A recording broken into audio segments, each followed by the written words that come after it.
Estas son las noticias de trámite fáciles ya del día de hoy. Atención jubilados, adelantan el monto del aguinaldo 2025. ¿De cuánto será? Además, el abogado previsional, Juan Carlos Juárez, dio a conocer información de suma importancia para jubilados, pensionados y PNC de ANSES. Y finalmente, el abogado de la tercera edad, Eugenio Semino, reveló detalles muy importantes sobre el reciente fallo judicial que beneficia a todos los jubilados y pensionados del país. Todo esto y más, en las noticias de trámite fáciles ya del día de hoy. Antes de iniciar, recuerden que pueden suscribirse a nuestro canal para mantenerse informados sobre las jubilaciones de ANSES. Es totalmente gratis. Además, me gustaría que me dejes tu like y dejes en los comentarios desde qué parte del país me estás viendo, ya que me hace mucha ilusión saber desde dónde me acompañan. Ahora sí, comenzamos con las urgentes noticias del día. La Administración Nacional de la Seguridad Social, ANSES, prepara los próximos aumentos y el pago del aguinaldo 2025 para jubilados y pensionados del Sistema Integrado Previsional Argentino, SIPA. El sueldo anual complementario, SAC, o aguinaldo es un pago extra que reciben los trabajadores en relación de dependencia y los titulares de jubilaciones o pensiones, que equivale al 50% del mejor sueldo del semestre. Se paga en 2 cuotas al año, en junio y en diciembre. El monto del aguinaldo para jubilados dependerá del valor de las jubilaciones con incremento en mayo y junio. ¿Cómo se calcula el pago del aguinaldo para jubilados? Monto final. Para saber cuánto se cobra de aguinaldo, los jubilados y pensionados tienen que calcular la mitad de su ingreso mensual. No se contará para el cálculo el bono extraordinario de 70.000 pesos. Deberán tener en cuenta los próximos aumentos confirmados por la ANSES. En mayo, se ajustarán los haberes un 3,7% y la jubilación mínima llegará a 296.481 pesos. Para junio, se espera otro aumento que ya fue adelantado por consultoras privadas. Adelantan el monto del aguinaldo para jubilados.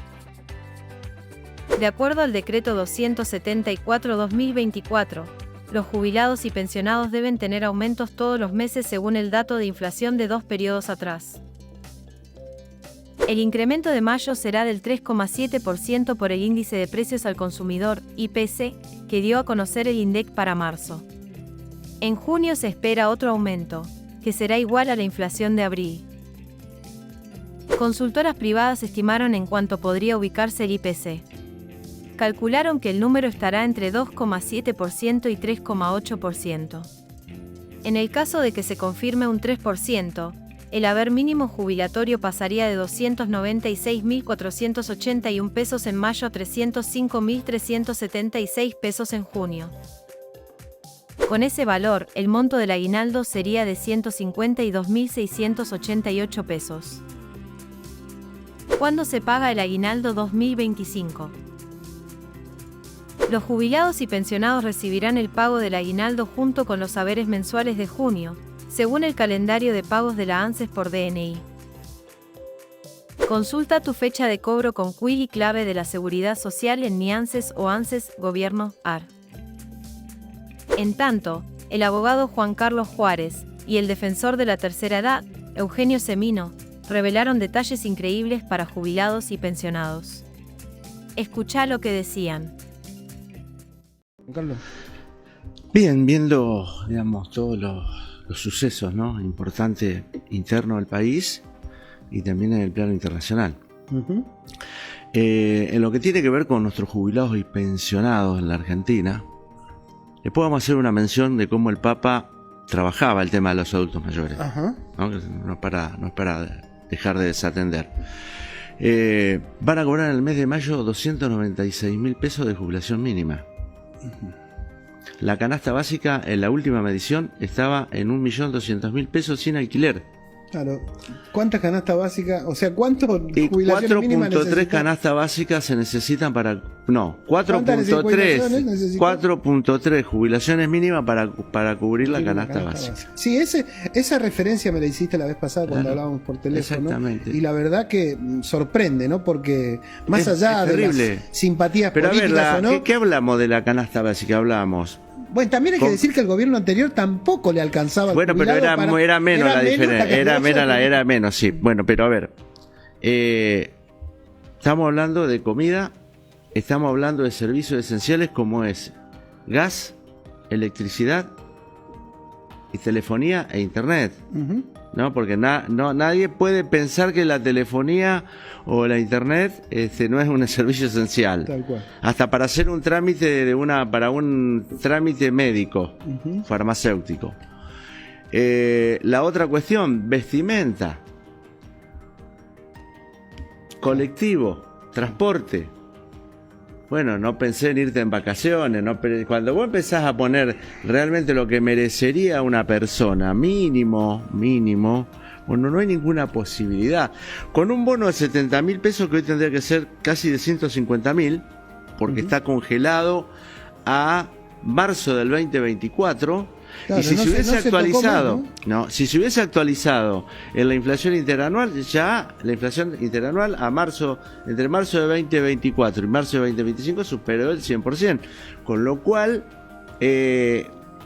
ese bono, por eso digo, estaría en 150.000 pesos. Un bono discrecional que mañana te lo sacan y no tenés ninguna chance. No lo tenés más, digamos, y ya está, fuiste. Me quedé pensando también, recién Argüello decía que exigían un sueldo mínimo de 700 y pico. Exactamente. Que tampoco alcanza a cubrir la canasta básica, digamos. Pero, y pensemos en el que cobra la pensión al adulto mayor, la PUAN, que ahora van a estar incorporadas muchísimas mujeres y muchísimos hombres, porque como quedó de lado una parte de la moratoria previsional... Ya no hay más moratoria previsional, exactamente, ¿no? Lo que hay ahora es regularización, ¿no? Pagos para las mujeres que tienen menos de 60 años y para los hombres que tienen menos de 65. Es decir, las mujeres entre los 50 y los 59 y los hombres entre los 55 y los 64.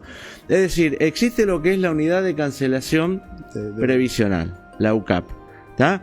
Que este mes casi alcanza los 29.000 pesos por cada cuota. Entonces, es todo muy complejo y el gobierno no atiende de manera central toda esta temática. Y si le sumamos la pérdida de prestaciones que ha habido por parte de PAMI, porque el PAMI, medios y todo lo que eso implica, porque el PAMI no es una obra social tradicional, es el Instituto Nacional de Servicios Sociales para Jubilados y Pensionados.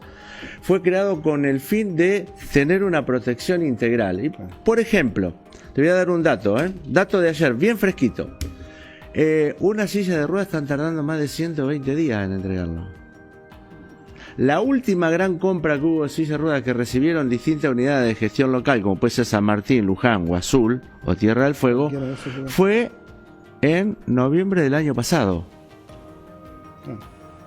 ¿Se entiende? Sí, no, se entiende que hay una desatención increíble por parte del gobierno nacional. Bueno, en cuestiones que gran tienen que ver... parte del ajuste del que se vanagloria el presidente Milei fue hecho sobre los ingresos y la calidad de prestacionales que tienen los jubilados y pensionados en Argentina.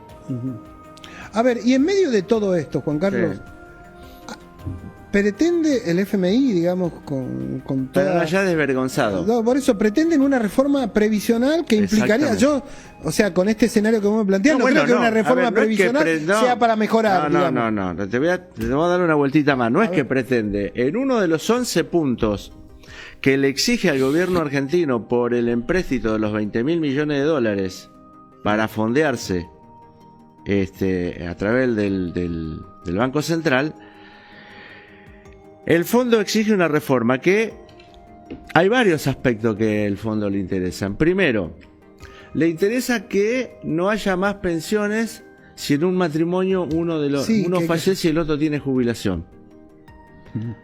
¿No? Está dentro de esa cuestión. Lo otro, modificar el cálculo del haber inicial. Cuando una persona se jubila, se calculan los 120 sueldos para atrás, un promedio para jubilarlo. Hoy hay casos que están en el 50 y casos que llegan en el 70. Bueno, no, el fondo quiere que sea del 50 para abajo. ¿Se entiende? Claro, menos, es decir, cuanto 50, menos mejor, digamos. Exactamente. Cuanto menos Después, mejor.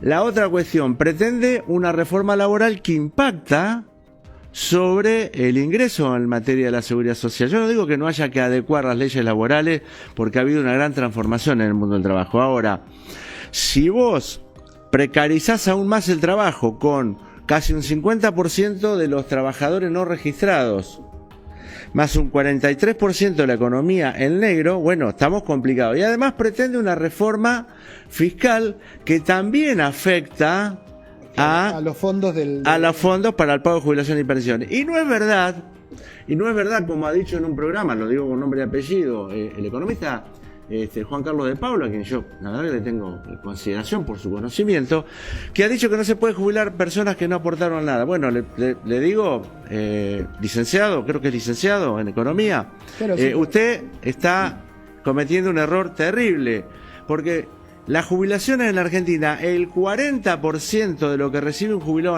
o un pensionado argentino se paga con impuestos que pagamos absolutamente todos. Entonces no es verdad que quien trabaja y no tiene aporte no aporta. ¿Por qué? Claro, porque el IVA lo pagamos todos. Compra. El que utiliza tabaco paga impuestos. El que utiliza combustible y no por tener un vehículo. No, bueno, me parece que eso, pero Juan Carlos, eso encaja dentro del discurso del gobierno en función de desacreditar esas cosas. Claro, ¿no? Bueno, pero hay que decirlo. Bueno, pero no sé. Yo te hago una pregunta aquí, que no, a ver, yo no escucho a nadie de la oposición decir estas cosas, pararse tan claramente con estas cuestiones.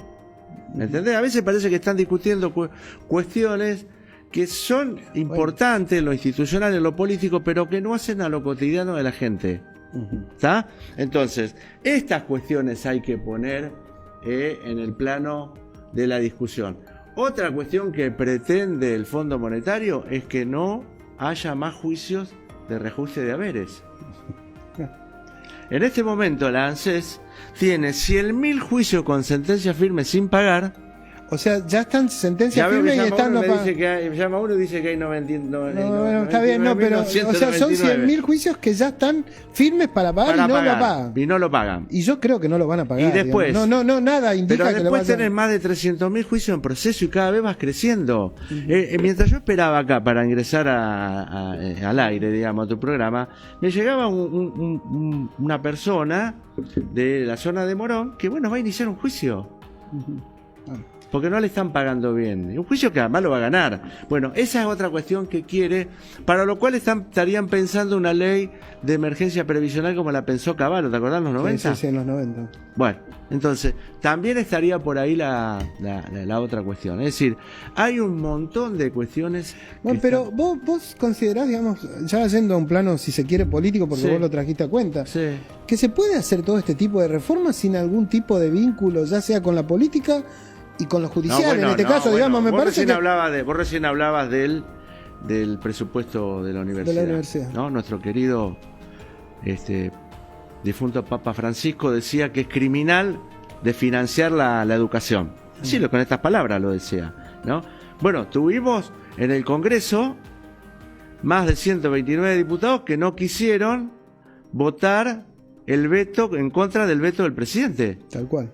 Y eso imposibilitó el presupuesto tuvo para... complicidad de distintos sectores políticos, no lo tuvo en el Congreso. Pero yo tengo duda, digamos, lo que pasa que... ¿Por qué no los va a tener para una reforma de este tipo? Yo no me arriesgo a nada. Por eso creo que este tema tiene que ser parte de la discusión electoral para octubre, en el orden nacional, tanto para la elección de senadores nacionales, las provincias que eligen, y para diputados que se van a elegir en todas las provincias. ¡Ojo! Diputado que no tenga compromiso con esta cuestión, que no solo tiene que ver con impedir que esto suceda, sino con trabajar para que sea mejor. ¿Sabes lo que pasa? Que yo sigo creyendo que gran parte de la sociedad desconoce a sus representantes, digamos, ¿no? O sea, uno lo puede ver de manera cotidiana en los consejos deliberantes, por decirlo. Sí, es verdad. No se sabe, digamos. Hay pérdida de credibilidad. No se siente representado. No se siente representado. Yo le digo al vecino, a la vecina del país. Mire, si usted se enoja, el enojo muchas veces lleva a la confusión. Y la confusión lleva a tomar decisiones que no son las adecuadas. Y votar a veces de manera no adecuada significa que le estamos dando una herramienta, como yo suelo decir a veces. Le dimos al mono la navaja y ahora no sabemos cómo sacársela. ¿Se entiende? Perfecto. Entonces creo que esto no es para enojarse, es para reflexionar.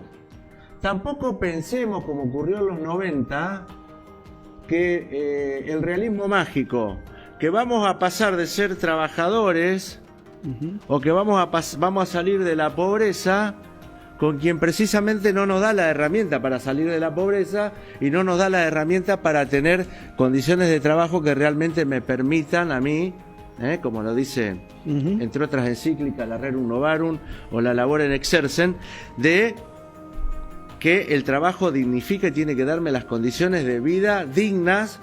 Que bueno, pero hay situaciones, digamos, que me parece que el gobierno se jacta por estos días de cierta reactivación económica en función, inclusive hasta de lo laboral, ¿no? Porque manifiesta que ha crecido la demanda laboral, cuando en realidad, un poco enganchando con lo que le decía recién Argüello, muchas personas no les alcanza el sueldo de su trabajo formal y terminan trabajando en otras cuestiones, digamos, como son estas aplicaciones, ¿no? Un dato muy duro. En la Argentina, un trabajador hoy, hay muchos millones de trabajadores en la Argentina hoy que con un sueldo y con un trabajo regularizado en términos de seguridad social, no supera el ingreso que se requiere para no ser pobre. No, eso ya. A ver, ¿se entiende lo que te Perfecto. Sí. Entonces, sos cada vez más pobre, digamos.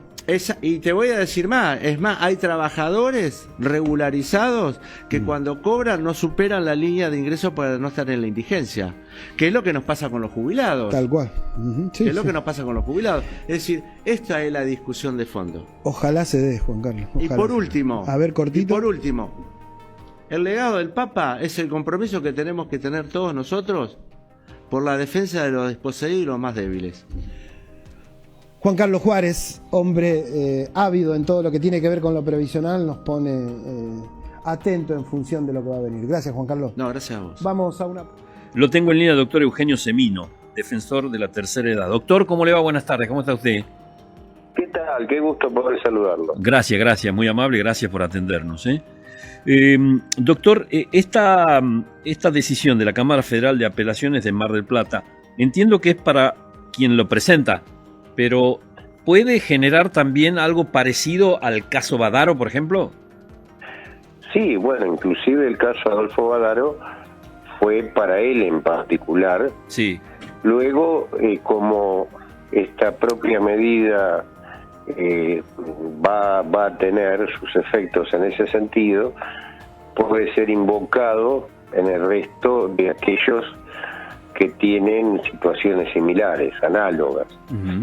No existe en Argentina la acción de clase, es decir, como en países anglosajones sobre todo, que un fallo de estas características se aplica inmediatamente para esas otras situaciones análogas. Acá es exclusivamente para quien generó el juicio. De todos modos, recordemos que el que estamos refiriendo, el fallo de la Cámara Federal de Mar del Plata, sí, ya tiene antecedentes de otras cámaras federales provinciales y que muchos de ellos han ido a la Corte directamente, ¿no?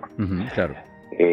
Ahora, como antecedente es muy, muy importante porque plantea la inconstitucionalidad de lo que es la ley 27.609, que fue sancionada en diciembre del 2020 en reemplazo de una situación de anomia que había generado el propio gobierno de entonces al suspender la ley vigente a diciembre del 19.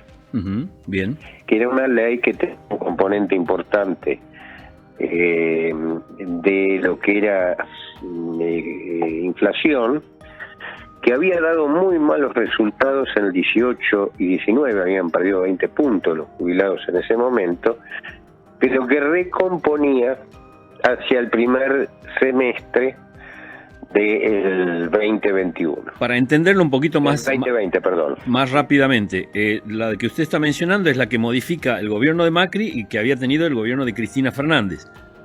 Exactamente. Y después, bueno, estamos hablando obviamente de lo que pasó en el 2019, ¿no? En aquel momento que fue muy comentado el tema, claro. O sea que a partir del 2019 y después Alberto Fernández reemplaza esa... Suspende la ley. En diciembre del 19, antes de la pandemia, sí. Y da durante todo el 19, diciembre, lo que quedaba del 19 y el 2020, reajustes por decretos de necesidad y urgencia. Claro. Que fueron inclusive, hoy hay muchísimos juicios al respecto, porque en el decreto, el primero de ellos, el decreto de marzo del 2020, da reajustes diferenciados con índices hacia la baja, de las jubilaciones más bajas hacia las más altas. Sí, me acuerdo que eran 2 en el año, era marzo y septiembre. El 11.56, sí. Era un poquito más de la mínima, el 10, y así sucesivamente hasta llegar al 3.7. Así que esto acható la pirámide, y bueno, son parte de los 350.000 juicios que se están incubando, ¿no? 350.000. Sí, el stock más o menos está en el orden que acabo de mencionar, con un agravante. Hay miles de sentencias firmes que no se pagan, ¿no?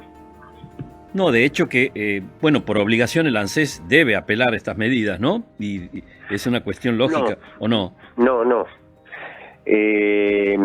La obligación de apelar, inclusive, sí. A partir del 2004, por recomendación de la Comisión Interamericana de Derechos Humanos, acordó el gobierno argentino ya en aquel momento, y lo fue ratificando con las sucesivas administraciones, que solo se apelaría a aquellos fallos que tenían que ver con criterios que ya hubiera fijado la Corte en fallos análogos. Bien, ahora sí. Pero no el resto, ¿no? Sí, está bien. Doctor, evidentemente que cada gobierno, cada sucesivo gobierno que ha ido cambiando con leyes, va de alguna manera poniendo muchas trabas para encontrar un sistema un poco más limpio y ágil, ¿no? Como para pensar en una reforma, por ejemplo, ¿no? Porque en el universo de lo que es hoy esto, se hace muy difícil pensar en una reforma. Ahora, la consulta es lo siguiente. Este fallo, que seguramente va a ser apelado, ¿va a ir a la Corte? Sí, seguramente que sí. Sí. O sea que si hay otros fallos que, como usted bien dice, se están... antecedentes jurisprudenciales, sí. Ajá. Van a ir varios de estas características a la Corte, evidentemente. Sí, suele pasar. Imagínese que la Corte, lo que le voy a decir suena extrañísimo, a ver, no falló el caso Badaro todavía, que ya no existe más, por otra parte. Claro, que ya puede fallar en abstracto, diría. Sí, ya... si quiere. En el año 2008, que en ese momento, que fue el último año que estuvo mi colega Eduardo Mondino, defensor de la Nación, uh-huh. Hicimos dos presentaciones en espejo, es decir, quiere decir del mismo tenor respecto al caso que refiero.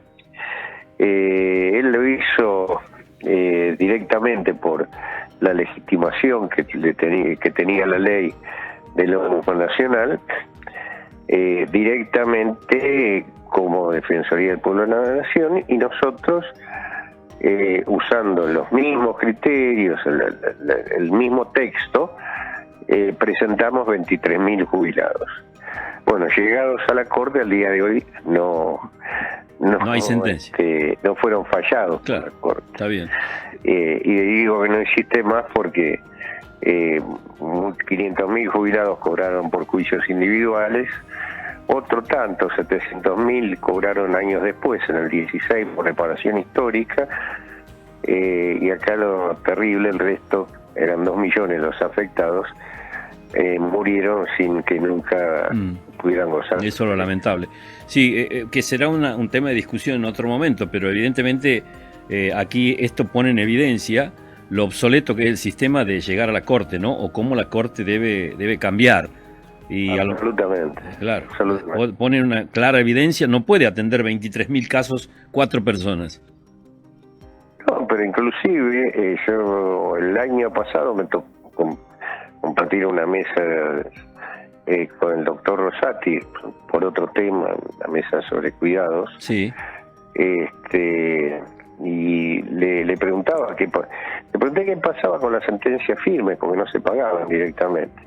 Y ya son 2 gestiones que tienen el mismo comportamiento, y bueno, decía que en un disparate que ya habían exhortado, habían hecho todo lo que el Estado de Derecho permite, pero que a su vez tenían en aquel momento, le estoy hablando fines del año pasado, en octubre, no bien me lo recuerdo bien, tenían para fallar 60.000 más. Dios mío. Pero no tenían capacidad administrativa. Y lógico. Que señala usted, ¿no? Claro, pero hasta cómo ha perdido también, digo, bueno, esta es la última parte y después nos abocamos específicamente a por lo llamábamos, pero vale la pena hablar con usted que conoce bien el caso, conoce bien lo que es litigar con la Corte, que has perdido hasta autoridad, porque ¿cómo no se va a hacer caso a la Corte cuando hay una sentencia firme? Diga, páguese esto al señor Mondino, o al señor Semino, y la Corte no paga. Decía, ¿cómo ha perdido autoridad? No, por eso, bueno, tenemos realmente un problema de una bajísima calidad institucional en general, ¿eh? Sí. Refiero al Poder Judicial, lo que vemos en el Parlamento y lo que vemos obviamente en el Ejecutivo. Mire, le doy otro dato. A ver. Y concluyo, pero tiene que ver con algo actual. En agosto del año pasado hubo una sanción de una pequeña modificación de la ley de movilidad, ¿no? Sí. Que se sancionó y a los pocos días el presidente de la Nación la vetó. Nosotros hicimos un planteo de inconstitucionalidad, no por el veto, que es una facultad del Ejecutivo, sino por los fundamentos del veto. Que eso sí establecido constitucionalmente, que el veto, que es esa facultad, debe estar acompañada por fundamentos que tengan racionalidad. Hicimos esa presentación de inconstitucionalidad en varios lugares del país. En primer lugar acá en Cava, después en Comodoro, Bahía Blanca, Resistencia Chaco. Bueno, ¿qué pasó en el primero que presentamos con el doctor Andrés Gil Domínguez, constitucionalista, acá en Cava? Lo presentamos en Contencioso Administrativo Federal. Agosto, a los 7 días, el juzgado 11, que fue el sorteado, dice: Contencioso Administrativo Federal, yo no soy competente. Lo presentamos ahí porque lo que se cuestionaba era un acto del Poder Ejecutivo. Claro. Entonces dice: yo no soy competente, y lo manda a Seguridad Social. Va al juzgado 7 de la Seguridad Social, y recién hace una semana el juzgado 7, después de todos estos meses, creo que 7 meses más o menos, dice: yo soy incompetente, vuelva al juzgado 11 Contencioso Administrativo Federal. ¿Qué estoy diciendo? Es el cuento de la buena pipa, porque va al juzgado que ya se había declarado incompetente. Lo cierto que no hay ninguno de los dos jueces que diga: mire, los que presentaron esto no tienen razón. Tiene razón el Ejecutivo, por ejemplo. Claro, una cosa así. Claro. Es decir, no dicen nada. Y con esto, próximo paso, termina la Cámara, y el fallo de la Cámara va a ser dentro de 5 años, cuando no exista más este Ejecutivo, etcétera, etcétera. Claro, me da la sensación que esa figura jurídica que se llama declararse incompetente es realmente una muy buena palabra para decir, de esto no puedo resolver. Pilato. Claro, Poncio Pilato, moderno. Claro. Doctor, la última consulta. Sobre esto, para los jubilados, para los que se están por jubilar, para los abogados que hoy litigan, ¿cuál es la recomendación que usted haría teniendo en cuenta esto lo que estamos hablando ahora sobre este fallo de Mar del Plata? Mire... Porque habla expectativa eso, obviamente, ¿no? Y hay que decirle la verdad a los jubilados también. Claro, no, por eso yo aclaro, porque generan los títulos mucho entusiasmo. Sí. Porque los jubilados están desesperados por otra parte, y ve que pasan todas las administraciones que violan sus derechos, ¿no? Exacto. Pero sirve exclusivamente como antecedente jurisprudencial. Ojalá que sea tomado en cuenta y que la Corte en definitiva exhorte a que por lo menos se respete esto, que es una obviedad, ¿no? Es decir, los jubilados vienen perdiendo desde 2013 poder adquisitivo de su haber hasta este momento. Fíjese que lo que ordena este fallo, reajustar por el periodo fines hasta marzo del 24 del 2021 a marzo del 2024 del 50.3%. Sí, y bueno, si únicamente, fíjese usted que enero del 2024 hubo un 118% de inflación, o sea, fue una devaluación del 118%. Claro, y en un solo mes. Simplemente para recordar los antecedentes, cuando el Ejecutivo aquel momento mandó el proyecto en el 2020, más allá de la fórmula, todos los que fuimos invitados, todos, gente de distintos partidos que no nos conocemos, no estamos ligados a la política, todos, el 100%, ¿qué opinamos? Que cualquier fórmula que pusieran tenía que tener una cláusula de garantía por inflación. Claro. Porque es una enfermedad crónica, desgraciadamente, de la economía argentina. Uh-huh. Y quienes en ese momento defendieron el proyecto en la comisión y luego en el recinto, que fueron los diputados Carlos Heller y la diputada Vallejo por el oficialismo, uh-huh, decían que en Argentina ya no iba a haber inflación.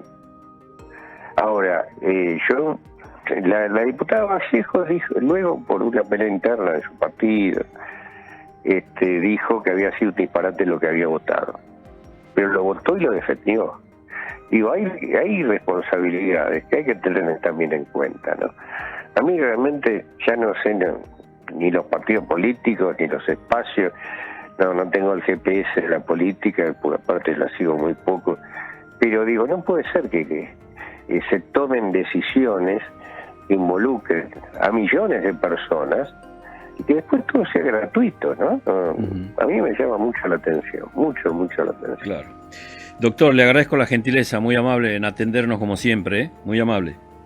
Agradecido soy yo, un fuerte abrazo. Gracias, muy amable. El doctor Eugenio Semino es defensor de la tercera edad, sobre todo por este fallo, porque bueno, queríamos hacer esta nota un poco para que el doctor Semino también nos comente, porque genera expectativa, abre ilusiones. Y bueno, lo bueno en todo esto, más allá de que es únicamente para quien lo presentó, este fallo de la Corte de la Justicia de Mar del Plata, del Juzgado de Mar del Plata, más allá de eso, abre una instancia de jurisprudencia. ¿Y eso está bueno? Bueno, sí está bueno. O sea, porque, como decía el doctor Semino, muchos jubilados han iniciado trámite y no han visto su resolución.